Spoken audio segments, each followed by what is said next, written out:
Hello दोस्तों, कैसे हैं आप सब। आई होप मस्त होंगे और बारिश के मौसम को एंजॉय कर रहे होंगे। मैं हूं आपकी अपनी ममता चौधरी और आप देख रहे हैं माही और रणवीर की लव स्टोरी का एपिसोड नंबर 77। कहानी में अभी तक आपने देखा था सनाया की घबराहट उसके चेहरे पर साफ नजर आ रही थी। सनाया को खुद से ऐसे घबराते हुए देखकर अनिरुद्ध के फेस पर एक तिरछी स्माइल आ गई। उसने सनाया की तरफ झुकते हुए कहा, तुम्हारे चेहरे पर यह घबराहट मुझे बहुत अच्छी लग रही है सनाया, और मैं पूरी कोशिश करूंगा कि तुम्हारे चेहरे से घबराहट कभी न जाए। कहते हुए अनिरुद्ध सनाया की आंखों में देख रहा था। सनाया कुछ देर तो उसकी आंखों में देखती रही, फिर उसके सीने पर अपने हाथ रखकर उसे दूर धकेलते हुए बोली, क्या हम दोनों पहले की तरह, मेरा मतलब है कि एक दोस्त की तरह बात नहीं कर सकते। सनाया की बात सुनकर अनिरुद्ध को पता नहीं क्यों इतना गुस्सा आया कि उसने सनाया के दोनों हाथों को पकड़कर दीवार से सटा दिया और गुस्से से उसकी तरफ देखते हुए बोला, तुम्हें लगता है कि हमारे बीच में पहले की तरह नॉर्मल बातें हो सकती हैं सनाया, अब आगे इतना हम कल देख चुके थे। कहने के साथ ही अनिरुद्ध की पकड़ सनाया के हाथों पर कसती गई, जिससे सनाया को दर्द हो रहा था। वो अपना हाथ छुड़ाने की कोशिश करते हुए बोली, Aniruddh please, really hurt me, you are hurting me please Aniruddh. Sanaya के चेहरे पर उसका दर्द साफ नजर आ रहा था। सनाया की बात सुनकर अनिरुद्ध ने अपने दांत पीसते हुए कहा, ओह तुम्हें दर्द हो रहा है सनाया, अपने दर्द का एहसास तुम्हें अच्छे से है, लेकिन उसका क्या जो तुम्हारे दिए हुए दर्द को कई सालों से जी रहा हूँ।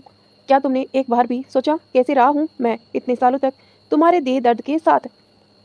मैंने कैसे बर्दाश्त किया इस दर्द को। तुम्हारी दी हुई धोखे से मेरी तो आत्मा तक लहूलुहान हो गई थी सनाया। मेरे टूटे हुए सपनों के टुकड़े आज भी मेरे दिल में चुभते हैं, जिसका दर्द मैं आज तक महसूस करता हूँ। सनाया अपनी नम आंखों से अनिरुद्ध की आंखों में देख रही थी। सनाया की आंखों में एक एक दर्द नजर आ रहा था। कुछ तो वो दर्द जो उसके हाथ में हो रहा था, उसे भी कहीं ज्यादा गहरा दर्द अनिरुद्ध की बातों का था। वो फील कर पा रही थी कि अनिरुद्ध इस वक्त क्या महसूस कर रहा होगा। वहीं अनिरुद्ध ने जब सनाया की आंखों में नमी देखी तो पता नहीं क्यों उसकी पकड़ उसके हाथों पर ढीली पड़ गई।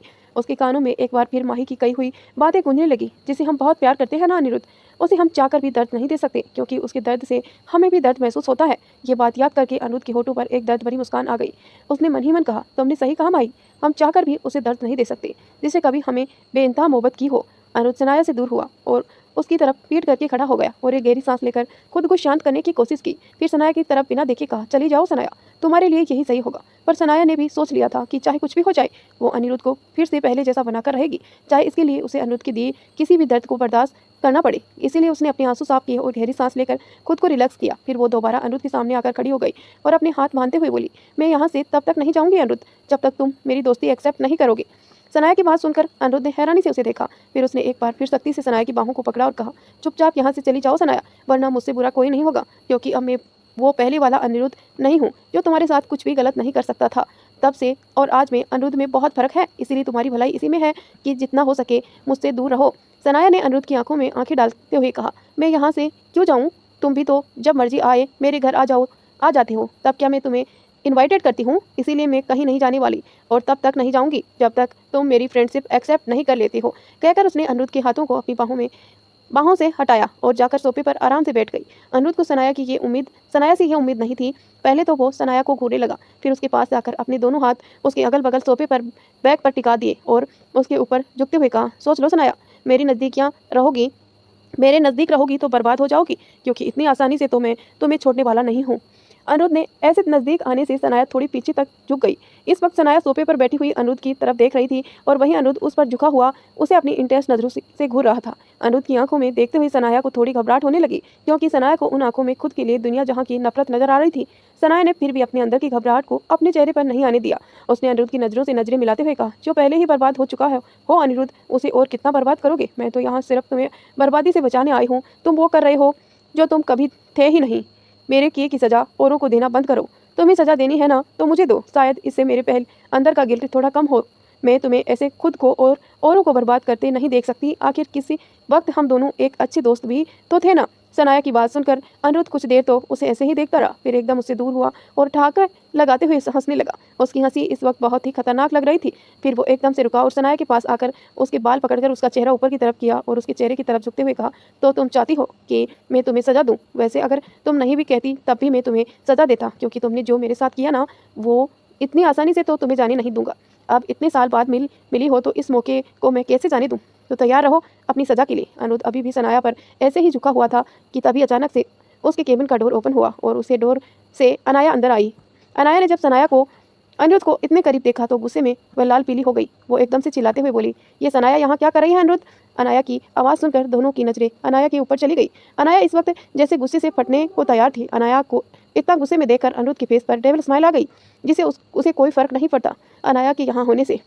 उसने एक बार फिर अपनी नजरें सनाया के चेहरे पर टिकाई और एक तिरछी स्माइल के साथ बोला, यू पनिशमेंट स्टार्ट नाउ। कहते हुए अनिरुद्ध की आंखों में शैतानी एक्सप्रेशन नजर आने लगे। अनिरुद्ध सनाया से दूर हुआ और अपनी पॉकेट में हाथ डालकर अनाया के पास आया और एक तिरछी स्माइल के साथ अनाया से कहा, किसकी परमिशन से तुम मेरे केबिन के अंदर आई हो? और तुम तो ऐसे रिएक्ट कर रही हो जैसे आज तक तुमने मुझे किसी लड़की के साथ मेरे केबिन में देखा ही नहीं। तुमने तो पता नहीं मुझे उसके साथ क्या क्या करते देखा है, इसीलिए ये वाइफ बनने की ओवर एक्टिंग क्यों कर रही हो? अनाया पहले ही जली भुनी बैठी थी सनाया को यहाँ देखकर, और अनिरुद्ध की बातों ने उसे गुस्से के में आग में घी डालने का काम किया। वो गुस्से में तमतमाते हुए मन ही मन बोली, वो कोई और लड़की सनाया नहीं थी, और सनाया तुम्हारे लिए क्या है ये मैं अच्छे से जानती हूँ। अनिरुद्ध अनाया ने एक जलती हुई नज़र सनाया पर डाली और फिर अनिरुद्ध से कहा, तुम किसी पराई लड़की के सामने मुझे ऐसे कैसे बात कर सकते हो अनिरुद्ध? क्या तुम भूल गए हो कि मैं तुम्हारी वाइफ हूँ? अनाया ने लास्ट की लाइन सनाया को देखते हुए कही, जैसे वो सनाया को जताना चाहती हो कि पत्नी होने के नाते अनिरुद्ध पर उसका सबसे पहला और सबसे ज़्यादा हक है। अनिरुद्ध उसकी इस हरकत को अच्छे से समझ रहा था, फिर भी वो ऐसे जता रहा था जैसे उसे कोई फ़र्क ही ना पड़ रहा हो। जब अनाया ने बोलना बंद किया, अनिरुद्ध ने अनाया से कहा, अब तुम्हारी बकवास यहाँ खत्म हो गई हो तो तुम जा सकती हो, पर हाँ, जाने से पहले मेरी नई असिस्टेंट से मिलो। यह है सनाया, मेरी नई असिस्टेंट, और कल से ही इस पोस्ट को ज्वाइन करने वाली है। कहते हुए अनिरुद्ध ने तिरछी नजरों से सनाया की तरफ देखा। अनिरुद्ध की बात सुनकर अनाया और सनाया दोनों ही चौंक गई। सनाया खड़े होते हुए अनिरुद्ध से कुछ बोलने ही वाली थी कि अनिरुद्ध ने हाथ दिखाकर उसे रोक दिया और अनाया से कहा, अब तुम्हें मालूम चल गया ना कि ये यहाँ क्या कर रही है, तो अब तुम यहाँ से दफा हो जाओ। कहकर उसने अनाया का हाथ पकड़ा और उसके केबिन से बाहर निकालकर डोर उसके मुंह पर बंद कर दिया। सनाया तो पहले ही हैरान हो रही थी कि अनिरुद्ध अपनी बीवी से कैसे बात कर रहा है, और वही उसकी दूसरी बात सुनकर तो वो शॉक ही रह गई कि उसने कब अनिरुद्ध की दी हुई जॉब को एक्सेप्ट किया। वो अनिरुद्ध के पास आकर कुछ कहने ही वाली थी कि तभी अनिरुद्ध ने उसे पकड़कर अपने करीब किया और उसके होठों पर अपनी अंगुली रखते हुए कहा, सी कुछ मत कहना, अब सिर्फ मैं बोलूंगा और तुम सुनोगी। तुम ही चाहती थी ना कि मैं तुम्हें तुम्हारे किए की सजा दूं, तो मैं तो वही कर रहा हूँ। अब मेरी नज़दीकियाँ ही बनेगी तुम्हारी सजा, और अब मैं तुम्हें एक दिन भी चैन से जीने नहीं दूंगा, तो कल से वक्त पर ऑफिस पहुंच जाना। कहते हुए अनिरुद्ध की नज़र सनाया के सॉफ्ट होठों पर जमी हुई थी। सनाया के सॉफ्ट होठों का टच अपनी अंगुलियों पर महसूस कर अनिरुद्ध को वो दिन याद आ गया जब सनाया और अनिरुद्ध के बीच पहली बार किस हुई थी। उस वक्त वो दोनों 10 एज ही थे और उनके अपना हाई स्कूल कंप्लीट किया ही था। ये दोनों की ही फर्स्ट किस थी। भला उस एहसास को वो कैसे भूल सकता था? अनिरुद्ध की नज़रों से ही सनाया को एहसास हो गया कि अनिरुद्ध इस वक्त क्या सोच रहा है। वो झटके से अनिरुद्ध से दूर हुई और अपनी नज़रें इधर उधर करते हुए बोली, ठीक है, तो मैं कल वक्त पर ऑफिस आ जाऊंगी। कहकर वो जल्दी से केबिन से बाहर निकल गई। वही अनिरुद्ध अपनी उसी अंगुली को देख रहा था जिस पर वो अभी भी सनाया के होठों को की सॉफ्टनेस को महसूस कर पा रहा था। उसने उस अंगुली को अपने अंगूठे से रगड़ते हुए कहा, बहुत बड़ी गलती कर दी तुमने सनाया, यहाँ आकर, लेकिन इस बार तुम मुझसे दूर नहीं जा पाओगी। कहने के साथ ही अनिरुद्ध के होठों पर एक साथी स्माइल आ गई। सनाया पार्किंग एरिया में आई और जैसे ही वो अपनी गाड़ी का डोर ओपन कर अंदर बैठने लगी तभी किसी ने उसका हाथ पकड़ लिया। सनाया ने मुड़कर उसे देखा और हैरानी से बोली, तुमने मुझे क्यों रोका है? आखिर किसने सनाया का हाथ पकड़ा है ये आप हमें कमेंट करके बताइए। और कहानी आपको कैसी लगी? अगर पसंद आई है तो वीडियो को लाइक करना, और चैनल पर पहली बार कहानी सुन रहे हैं तो प्लीज़ चैनल को सब्सक्राइब करके बेल आइकन प्रेस कर लेना, ताकि जब भी मैं ऐसी कहानी अपलोड करूं आपको सुनकर दिल खुश हो जाए। सामने खड़ी अनाया गुस्से में सनाया को घूर रही थी। उसने सनाया से कहा, अगर तुम सोच रही हो तो अनिरुद्ध की ज़िंदगी में वापस आ सकती हो तो बहुत गलत सोच रही हो, क्योंकि मैं अनिरुद्ध की बीवी हूँ और मैं ऐसे कभी होने नहीं दूंगी।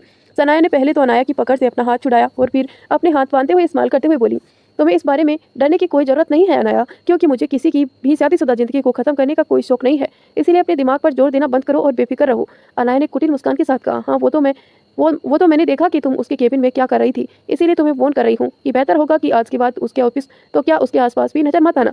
अनाया की बात सुनकर सनाया ने उसका मजाक उड़ाते हुए कहा, अच्छा अनाया, तुमने ऐसा क्या देख लिया था केबिन में? और जहाँ तक तुम्हारे पति ने खुद तुम्हारे सामने कहा है कि तुमने तो उसे कई लड़कियों के साथ में देखा है ना, उसके केबिन में बहुत कुछ करते हुए, तो क्या सभी को तुम ऐसे ही धमकियां देती फिरती हो, पर फिर भी अपने पति को रोक नहीं पाती हो? आखिर कैसे रोक पाओगी, क्योंकि तुम खुद भी तो दूध की धुली नहीं हो ना।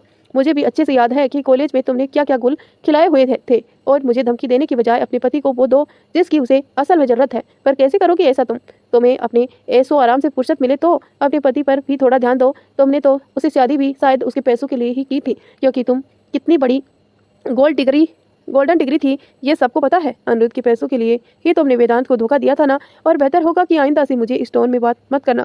कहते हुए वो अपनी गाड़ी में बैठने लगी। फिर रुककर उसने अनाया की तरफ देखते हुए कहा, माना मैं पहले से बदल गई हूँ, पर इतना भी नहीं कि कोई भी मुंह उठाए मेरी बेइज्जती कर दे और मैं कुछ भी ना कहूँ। आज भी मैं वही सनाया हूँ अनाया, याद रखना, जो कुछ पलों में ही तुम्हें तुम्हारी औकात याद दिला देती थी। कहते हुए सनाया ने उसे एक डेविल स्माइल के साथ देखा और गाड़ी में बैठकर वहां से निकल गई। अनाया गुस्से में अपनी मुठ्ठियां भींचते हुए उसे जाते हुए देखकर बोली, इस सनाया का अनिरुद्ध के करीब रहना मेरे लिए सही नहीं है। क्योंकि इतने सालों बाद भी अनुज सनाया को भूल नहीं पाया है। अगर ये ऐसे ही उसके नज़दीक रही तो बहुत जल्द अनुज मुझे अपनी ज़िंदगी से निकाल फेंकेगा। मुझे कुछ करना होगा। इतनी आसानी से ये सब कुछ अपने हाथों से जाने नहीं दे सकती, कभी भी नहीं। माही रणवीर के केबिन में सोफे पर बैठी हुई पूरे केबिन को देख रही थी। वही रणवीर लैपटॉप पर किसी काम में बिजी था। बीच बीच में वो माही को भी तिरछी नज़रों से देख रहा था, जो अपनी चिन अपनी दोनों हथेलियों पर टिकाकर केबिन को देखने में बिजी थी। कुछ देर बाद रणवीर ने अपना ध्यान लैपटॉप से हटाया और माही से कहा, तुम्हें कुछ काम नहीं है क्या? यहाँ सिर्फ केबिन को देखने के लिए आई हो? माही ने रणवीर की तरफ देखा और फिर सोफे से उठकर उसके पास आते हुए बोली, तो फिर मैं क्या करूं? आपने मुझे बताया ही नहीं कि मुझे यहाँ क्या काम करना है। बस 2 घंटे से यहीं बैठा कर रखा हुआ है। माही की बात सुनकर रणवीर ने अपना अंगूठा अपने फोरहेड पर रब किया, फिर कुछ सोचते हुए कहा, ठीक है, आज तुम्हें कोई काम नहीं देता, सिवाय इसके कि तुम मेरे लिए ब्लैक कॉफ़ी लेकर आओ। कल मैं मिसेस सिंह से कहकर तुम्हें सारा काम समझा दूंगा। और एक बात, तुम्हें मेरे अंडर रहकर काम करना है तो पूरी तरह से प्रोफेशनल होना होगा। यहाँ हम हस्बैंड वाइफ नहीं, बल्कि मैं तुम्हारा बॉस और तुम मेरी असिस्टेंट हो, और मुझे अपने हर काम में परफेक्ट चाहिए। और अगर मुझे वो परफेक्टनेस नहीं मिलता है तो मैं अपने एम्प्लॉयर को सख्ती से डांट भी देता हूँ।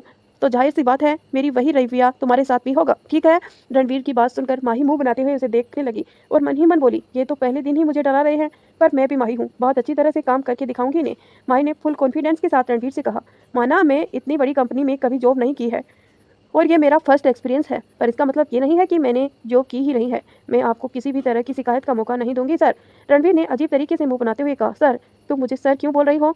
माही ने कहा, आपने ही तो कहा कि आप बिल्कुल प्रोफेशनल तरीके से काम करते हैं, तो प्रोफेशनली मुझे आपको सर ही तो कहना चाहिए ना। माही की बात पर पहले तो रणवीर मुस्कुराया, फिर खड़ा होकर अपने दोनों हाथ डेस्क पर टिकाकर थोड़ा झुकते हुए तिरछी स्माइल के साथ उसकी आंखों में देखते हुए कहा, ये भी ठीक है, पर याद रखना, प्रोफेशनली अगर तुम कोई गलती करो तो इसके लिए मैं तुम्हें डांट भी सकता हूँ, क्योंकि एज ए बॉस मैं किसी भी तरह की गलती बर्दाश्त नहीं करता हूँ, और ये भी नहीं सोचूंगा कि तुम्हें किसके सामने डांट रहा हूँ। रणवीर की बात सुनकर माही कुछ देर के लिए तो डर गई, लेकिन फिर रणवीर के स्टाइल में ही डेस्क पर झुकते हुए अपने दोनों हाथ टिकाए और उसकी आंखों में देखते हुए बोली, अगर आप मुझे डांटेंगे तो याद रखना कि घर पर मैं आपकी बीवी हूँ, माँ और दादी से कहकर आपकी क्लास लगा दूंगी, समझे?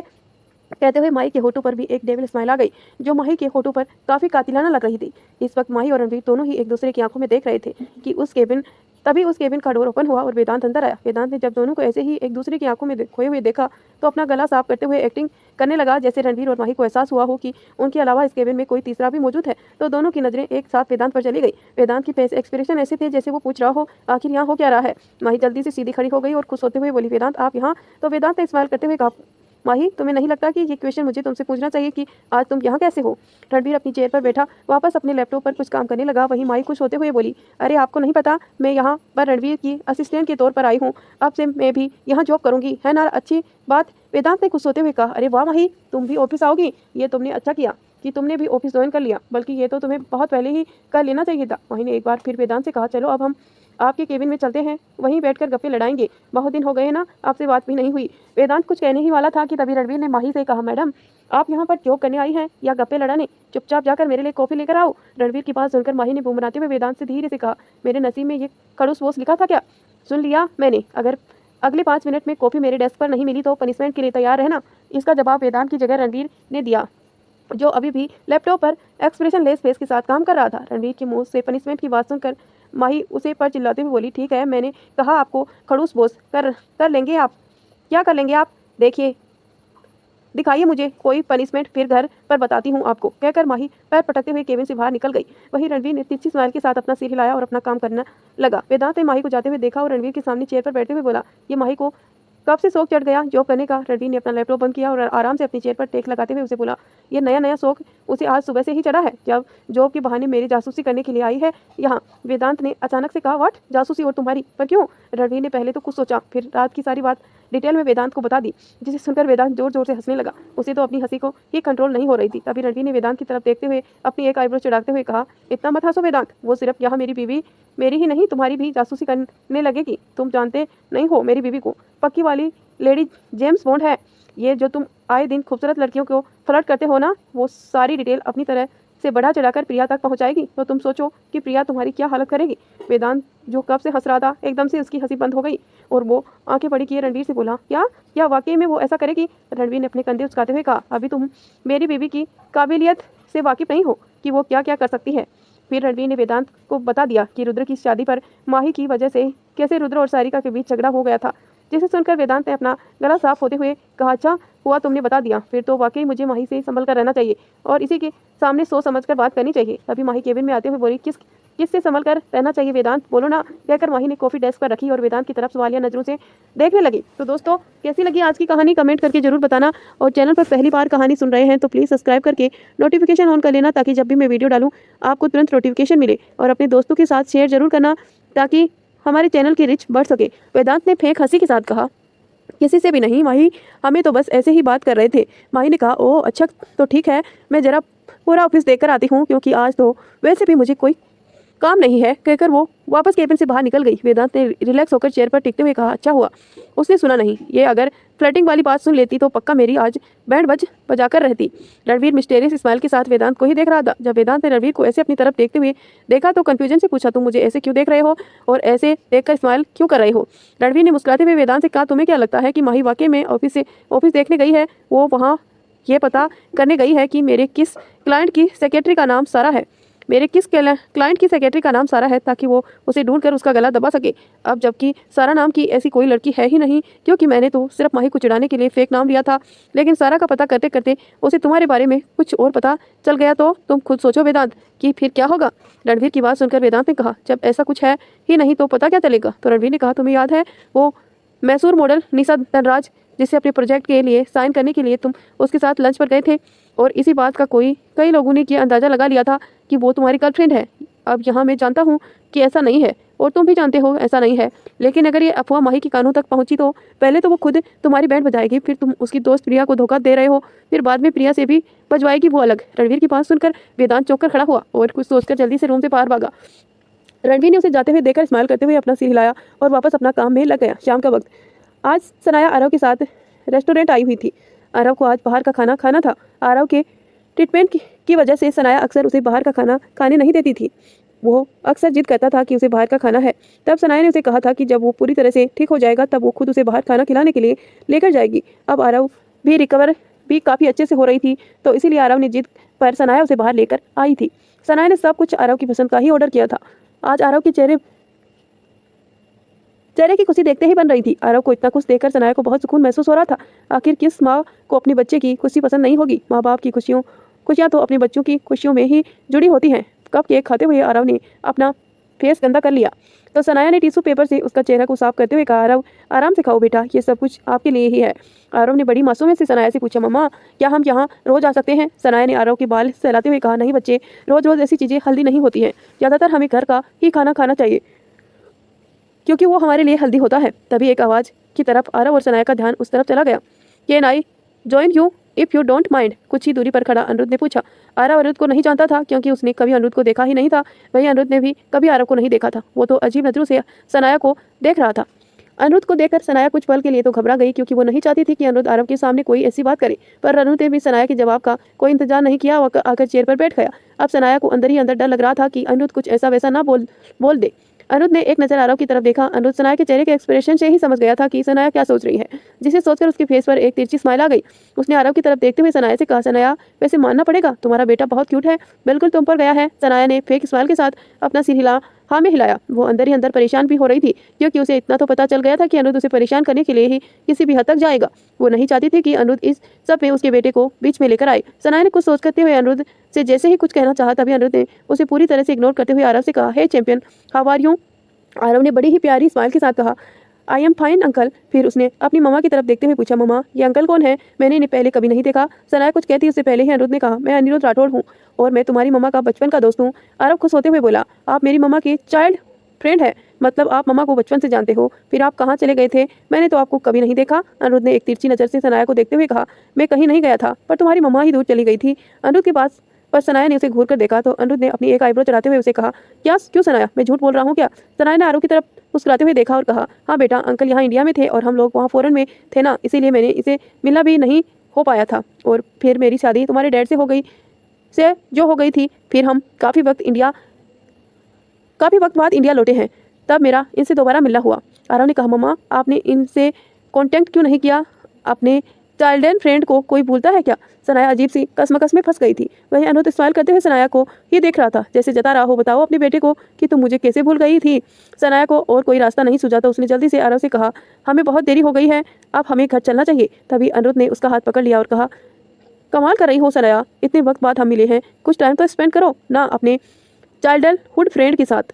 तुम ऐसे कैसे जा सकती हो? फिर आरव की तरफ देखते हुए, हे चैंपियन, समझाओ ना अपनी मम्मा को। आरव ने अनिरुद्ध का साथ देते हुए कहा, हाँ मम्मा, रुक जाओ ना, मुझे भी आपके फ्रेंड से जानना है कि आप बचपन में कैसे थे। एक तरफ तो सनाया को अनिरुद्ध पर गुस्सा भी बहुत आ रहा था और दूसरी तरफ वो काफ़ी बेबसी भी महसूस कर रही थी। उसने एक रिक्वेस्ट भरी नजरों से अनिरुद्ध की तरफ देखा, जैसे कह रही हो, प्लीज अनिरुद्ध, आरव के सामने ऐसी कोई बात मत करना।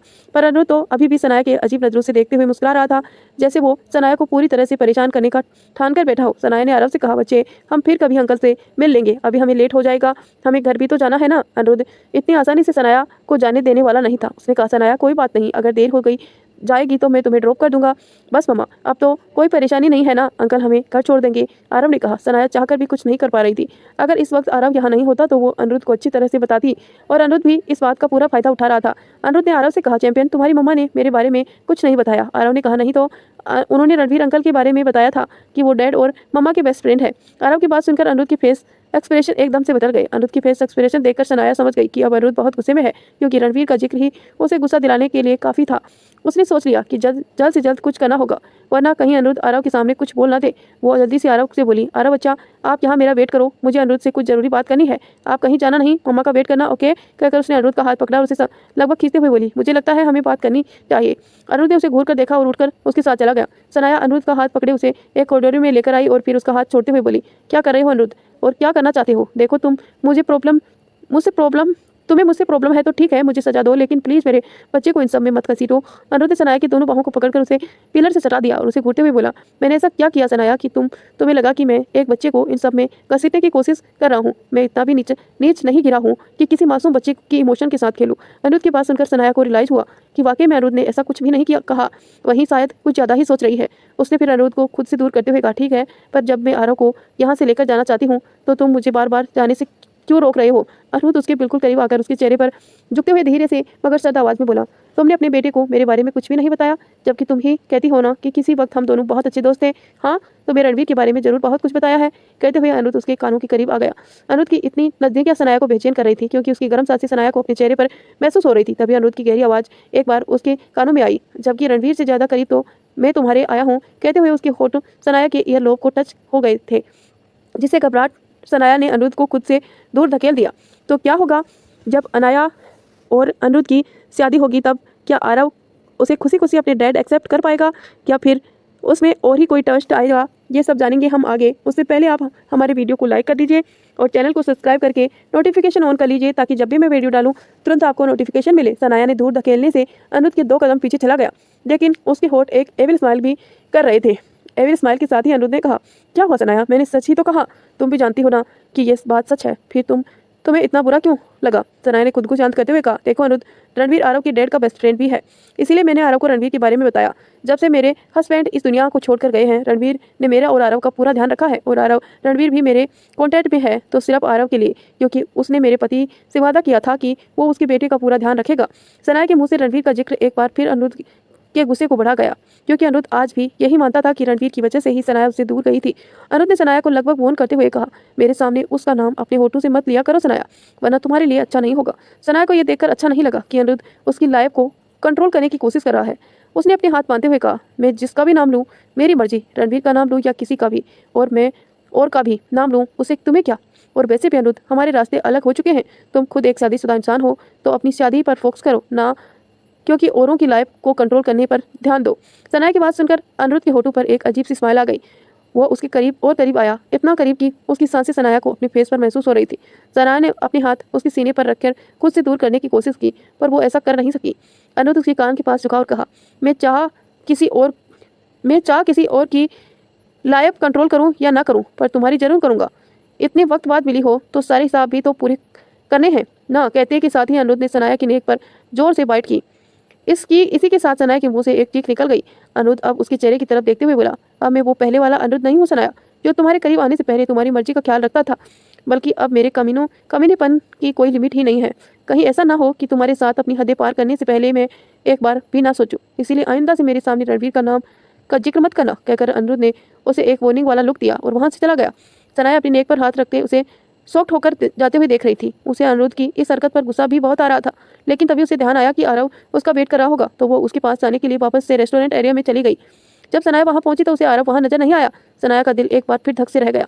आरव अब वहां से कहाँ चला गया, क्योंकि आरव उसके बिना बताए कहीं नहीं जाता था और वो कभी भी अपनी मम्मा की बात को नहीं टालता था। उसे अपने आसपास आरव को देखने की कोशिश की। एक अनजाने डर से उसका दिल जोरों से धड़क रहा था। उसे वहाँ के लोगों से आरव के बारे में पूछा तो सभी ने मना कर दिया कि उन्होंने किसी बच्चे को यहाँ नहीं देखा। अब सनाया को रोना आ रहा था क्योंकि उसका बेटा उसे नहीं मिल रहा था। तभी एक उम्रदराज महिला उसके पास आई और बड़े प्यार से बोली, बेटा मैंने उस टेबल पर बैठे हुए एक बच्चे को देखा था। तभी वहाँ पर एक आदमी आया और उसे अपनी गोद में उठाकर बाहर की तरफ चला गया। उस आदमी को मैंने तुम्हारे साथ ही देखा था, तो मुझे लगा कि वो तुम्हारी जान पहचान का ही है, इसीलिए मैंने भी इस बात का ज़्यादा ध्यान नहीं दिया।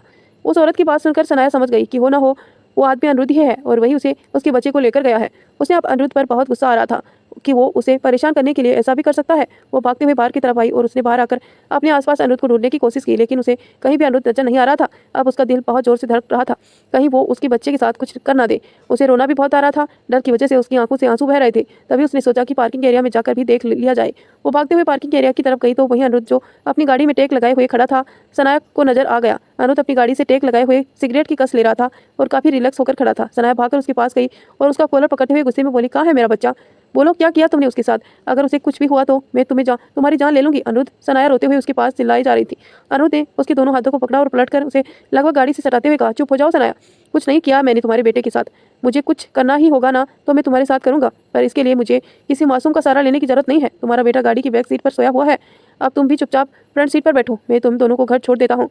ये जानकर ही कि उसका बेटा सेफ है, सनाया के दिल को राहत मिली।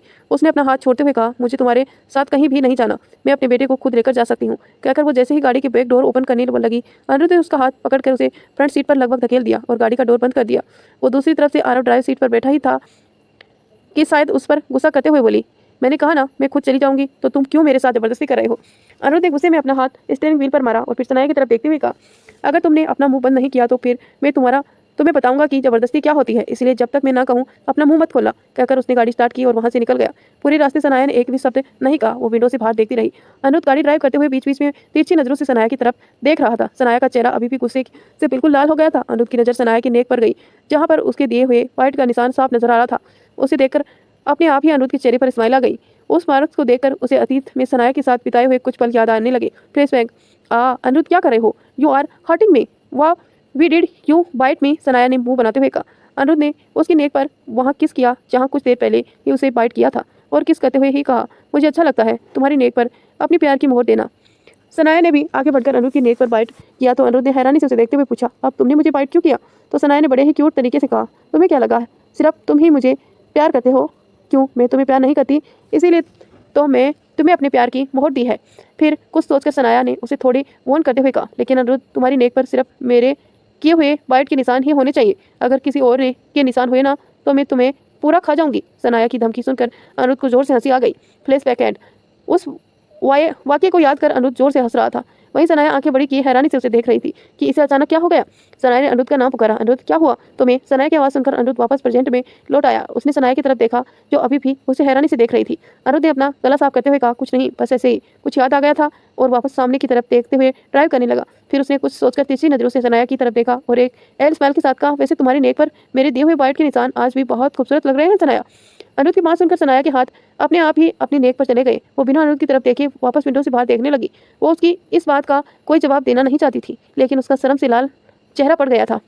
सब कुछ बयां कर रहा था क्योंकि उसे भी वो वाकया याद आ गया था। सनाया के लाल हो चुके चेहरे को देखकर अनिरुद्ध एक स्माइल के साथ वापस सामने की तरफ देखते हुए ड्राइव करने लगा। कुछ ही देर में उसकी गाड़ी उस बिल्डिंग के बाहर खड़ी हुई जिसमें सनाया का फ्लैट था। सनाया तो कब से जल्द घर पहुंचना चाहती थी। वो जल्दी से गाड़ी का डोर ओपन करके बाहर आई और बैक सीट का पर सोए हुए आरव को अपनी गोद में ले लिया। वो अनिरुद्ध से नजर नहीं मिला पा रही थी।